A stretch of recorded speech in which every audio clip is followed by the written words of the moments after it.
Hello dear student, स्वागत है आपका साइंटिफिक ज्ञान वर्षा चैनल में। मैं विनोद विज्ञान। How you are watching categorically different biology classes, जिसका उद्देश्य है अंग्रेजी मीडियम के छात्रों को आसान भाषा में समझाना तथा हिंदी मीडियम के छात्रों को बायोलॉजिकल टर्मिनोलॉजी से अवगत कराना। स्टूडेंट्स, आज के इस वीडियो में हम आपको यूनिट 7 जो जेनेटिक्स एंड एवोल्यूशन है इसके बारे में बताएंगे कि जेनेटिक्स और इवोल्यूशन में क्या हम पढ़ते हैं। बहुत ही मजेदार और बहुत ही इंटरेस्टेड कह सकते हैं इस टॉपिक को। और बायोलॉजी का जो बहुत ही महत्वपूर्ण जो चैप्टर है, जो यूनिट है, वो यही है।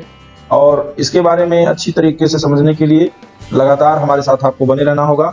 वीडियो प्रारंभ से लेकर के अंत तक देखेंगे तो आपको जेनेटिक्स के बारे में A to Z समझ में आएगा। चैप्टर 5 में जो principles of inheritance and variations दिया हुआ है, यूनिट 7 प्रारंभ होता है चैप्टर 5 से और इंटरमीडिएट में यूनिट 6 से ही शुरू होता है, जिसके 4 चैप्टर का वीडियो हम आपको बता चुके हैं वीडियो बना करके उसके बारे में। चैप्टर 5 प्रारंभ हो रहा है और जिसमें सबसे ही महत्वपूर्ण जो चैप्टर है जेनेटिक्स का, उसमें है principles of inheritance and variations. Students, इस चैप्टर को समझने के लिए सबसे महत्वपूर्ण यह है कि इसमें जो यूज की गई शब्दावली है या ग्लासरी है या जो भी शब्द इसमें जो टर्मिनोलॉजी कह सकते हैं आप यूज किया गया है, वह बेहद महत्वपूर्ण है और बहुत ही यूनिक है। यह जो शब्दावली है या यह जो वर्ड है इनके, वह अन्य जगह देखने को नहीं मिलेंगे, सिर्फ इनहेरिटेंस में, वेरिएशन में और खास करके जो एक महत्वपूर्ण जो विषय है जेनेटिक्स, उसमें ही यूज किए जाएंगे, जीन के संबंध में यूज किए जाएंगे। और इसमें सबसे महत्वपूर्ण ग्रेगर जॉन मेंडल का प्रयोग है, मेंडल्स थियरी है। मेंडल ने कौन सा इसमें सिद्धांत दिया है और उसको समझने से पहले शब्दावलियों को समझना, उस सब चीजों को समझने से पहले सभी जितने भी बायोलॉजिकल इंग्लिश टर्मिनोलॉजी है और उसकी जो हिंदी है उसको समझना बेहद महत्वपूर्ण हो जाता है। और इस वीडियो में हम आपको शब्दावलियों के बारे में सबसे पहले बताएंगे और संभवतः यह एक वीडियो में ना पूरा हो, जो भी 2-3 वीडियो हैं उसको आप क्रमशः देखेंगे। उसके बाद आपको जो मेंडल्स लॉ है, जो मेंडल की थियरी है, वो बहुत ही आसानी से समझ में आने वाली है। कुछ जो टर्मिनोलॉजी है, सबसे पहले यहाँ पर हम जेनेटिक्स के बारे में ही अध्ययन करें। आनुवंशिकी इसकी हिंदी है और जीन शब्द से बना हुआ है जेनेटिक्स। जीन क्या है उनको आप समझेंगे इस चैप्टर में, और जीन का क्या कार्य है और कब जीन कहे गए, उसके पहले वो क्या कहे जाते थे, वास्तव में जीन कहाँ होते हैं और उनके क्या क्या कार्य हैं, ये सब इसमें समझेंगे। और जीन किस प्रकार से कोडिंग करके लक्षणों को एक पीढ़ी से दूसरे पीढ़ी में ले जाते हैं और वहां पर वो उन लक्षणों को प्रकट करते हैं, उन ट्रेट्स को प्रकट करते हैं, ये जेनेटिक्स में पढ़ते हैं। और वास्तव में जो जेनेटिक्स है उसमें केवल लक्षणों के स्थानांतरण के बारे में नहीं पढ़ते हैं, इनहेरिटेंस के बारे में ही नहीं पढ़ते हैं, यह इनहेरिटेंस के अलावा इसमें वेरिएशन भी पढ़ते हैं। हम देखते हैं कि जो एक जीव है उसकी जो संतानें हैं, जिसको हम ऑफ स्प्रिंग बोलते हैं और प्रोजनी भी बोलते हैं, ये जो ऑफ स्प्रिंग और संतानें बनती हैं, वह जो है जेनेटिक्स के अनुसार अपने माता पिता के ठीक समान होते हुए भी समान नहीं होती हैं। अब ये क्या बात हो गई? दरअसल जो जीव है उसके जो उसके ऑफ स्प्रिंग जो हैं वो बहु उनकी तरह नहीं होते, या कह लें कि उनकी जो बनावट होती है ऊपर से देखने में, वो अपने माता पिता की तरह होती जरूर है, लेकिन उनके कुछ कैरेक्टर उन माता पिता से भिन्न हो जाते हैं, जिसको वेरिएशन कहते हैं। तो जेनेटिक्स जो है केवल अकेले जीन से ही नहीं, जीन के स्थानांतरण से ही नहीं, बल्कि जो उनका जो ट्रांसफर है एक पीढ़ी से दूसरे पीढ़ी में, जिसको इनहेरिटेंस बोलते हैं, उसके अलावा वेरिएशन से भी बना है।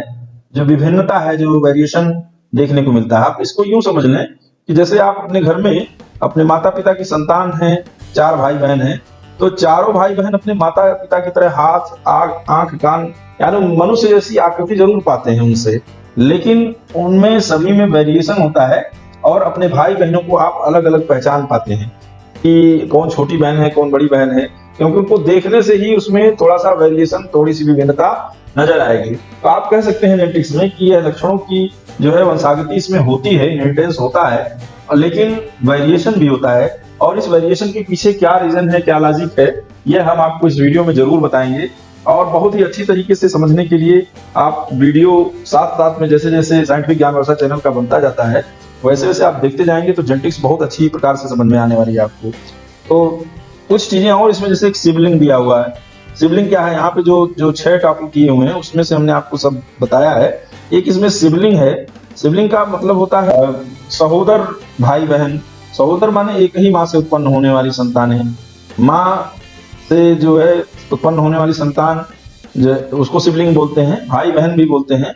और सिबलिंग जो नए अंकुरित पौधे होते हैं उनको भी कहा जाता है। और एक बार अगर जेनेटिक्स समझ में आ गया तो फिर यह भूलने वाला भी नहीं है। तो पूरी तरीके से माइंड में इसको रिटेन करने के लिए, इसको धारण करने के लिए, बिल्कुल कभी न भूले ऐसी स्थिति बनाने के लिए वीडियो के साथ बने रहें। और इसमें देखें कि और क्या क्या इसमें टर्मिनोलॉजी यूज की गई है, बायोलॉजिकल टर्मिनोलॉजी। फैक्टर या कारक जो है, जब जीन नाम नहीं आया था तो मेंडल ने जो ये बताया कि एक ऐसी इकाई होती है कोशिका के अंदर जो लक्षणों को एक पीढ़ी से दूसरी पीढ़ी में ट्रांसफर करता है, और उस इकाई को उन्होंने फैक्टर कहा है, कारक कहा है। तो जीन नाम आने से पहले, उसी को बाद में वैज्ञानिकों ने जीन कहा है, लेकिन जो मेंडल ने अपना प्रयोग किया है वो फैक्टर के नाम से ही किया है, जीन शब्द का प्रयोग नहीं किया है। जीन का प्रादुर्भाव कब हुआ ये हम आपको बताएंगे वीडियो में, अगले वीडियो में। तो जीन्स वास्तव में फैक्टर ही हैं, और मेंडल ने चूंकि इस जीन को जो शब्दावली प्रयोग किया था फैक्टर, इस नाते फैक्टर को भी आपको जानना होगा। कई जगह फैक्टर फैक्टर आएगा लिखा हुआ, तो आपको उसको समझने की आवश्यकता है कि वो जीन ही है।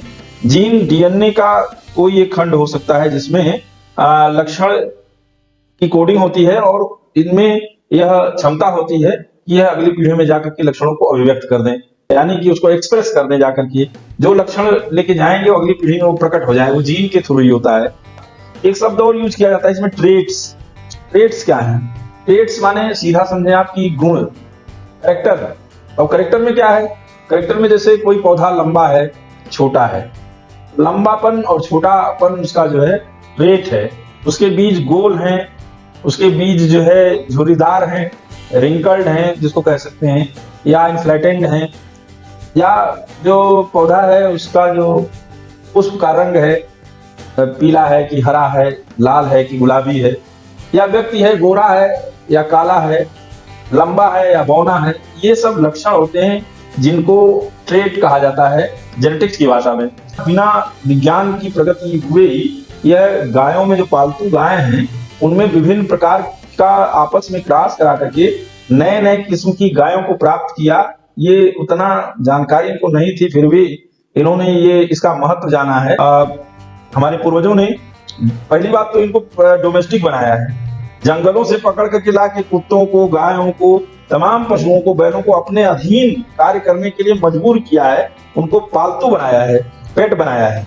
तो पालतू बनाने के बाद उसमें ब्रीडिंग भी कराया है, और तमाम प्रकार के जो है नई नस्लों का उन्होंने बिना विज्ञान की सहायता के ही वो प्राप्त कर चुके हैं। तो हमारे पूर्वजों का भी बहुत महत्वपूर्ण योगदान है इसमें। लेकिन जो साइंटिफिक परिभाषा दी गई है वह ग्रेगर जॉन मेंडल द्वारा दी गई है। ग्रेगर जॉन मेंडल के प्रयोगों को जानने से पूर्व ही हम अध्ययन कर रहे हैं इन सभी बायोलॉजिकल टर्मिनोलॉजी का।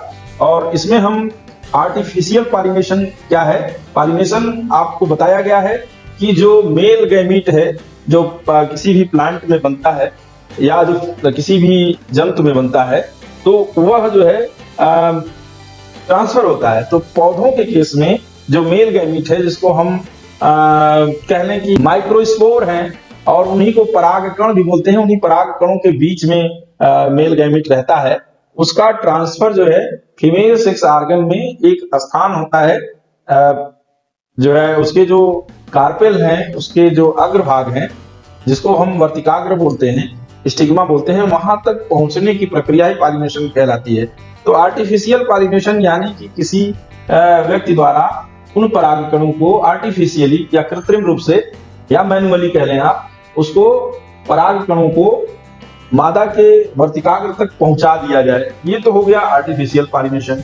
और सेल्फ पॉलिनेशन यानी कि जो स्वाभाविक रूप से उन पौधों में होता है, उन जो पौधे होते हैं उनमें प्राकृतिक रूप से बिना किसी की मदद के, जो है किसी ह्यूमन बीइंग की मदद के, जो कृत्रिम रूप से जो नेचुरल जो फैक्टर्स हैं, चाहे हवा हो, पानी हो, और या फिर जानवर हो या कीट्स हो, इंसेक्ट्स हो, उनकी सहायता से जब परागकण पहुंचते हैं, पॉलन ग्रेन पहुंचते हैं, फीमेल सेक्स ऑर्गन के जो स्टिग्मा पर वहां पहुंचते हैं अपने आप नेचुरली, तो उसको, और जब वो पॉलिनेशन हो जाता है यानी transfer of the gamete from male sex organ to female sex organ, उसको बोलते हैं सेल्फ पॉलिनेशन।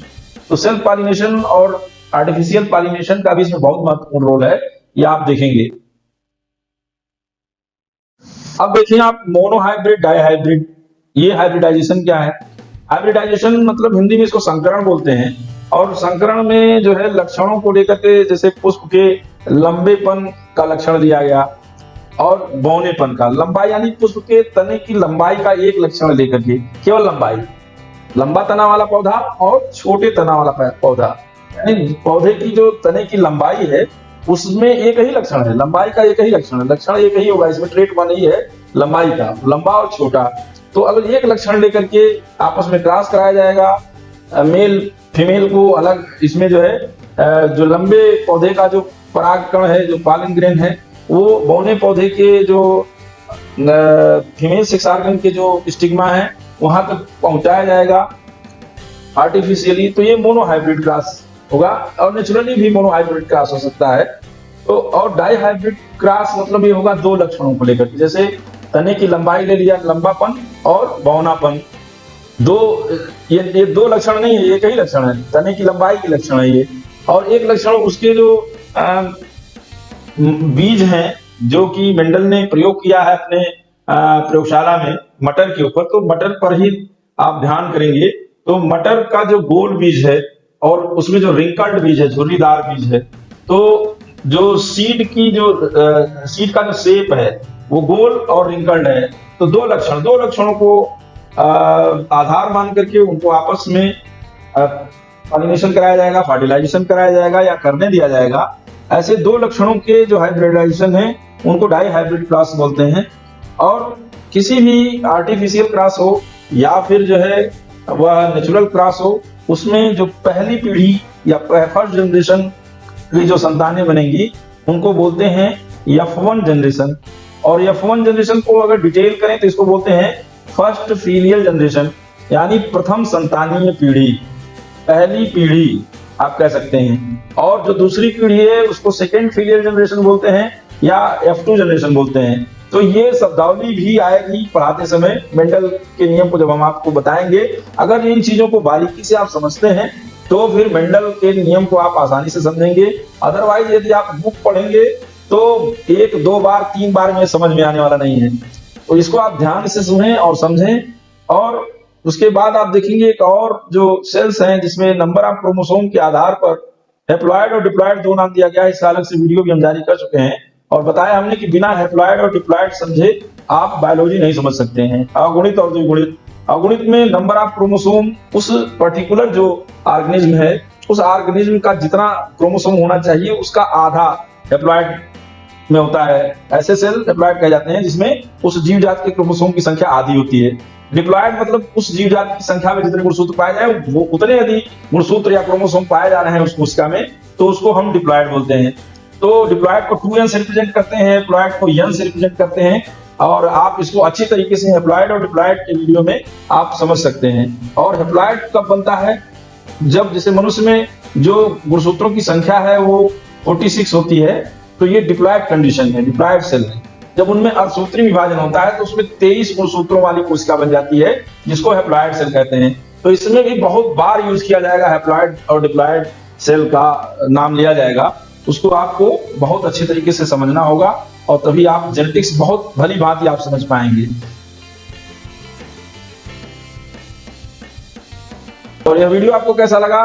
आप इसको लाइक करें और अपने दोस्तों में इसको शेयर करें और कमेंट भी करें इस वीडियो पर। यदि कोई चीज समझ में अच्छी तरह से आई हो या कोई चीज समझ में न आई हो तो भी अच्छी तरह समझ में आए तो अच्छा कमेंट करें कि हमें समझ में आ गया, या जो चीज इससे रिलेटेड है, जो चीज समझ में नहीं आया हो उसको आप कमेंट करके पूछ सकते हैं। और इस चैनल को आप सब्सक्राइब भी करें, बेल आइकन भी प्रेस कर लें ताकि आपको कोई भी नया अपडेट एटॉमिक ज्ञान वर्षा चैनल का मिल सके। थैंक यू, जय हिंद।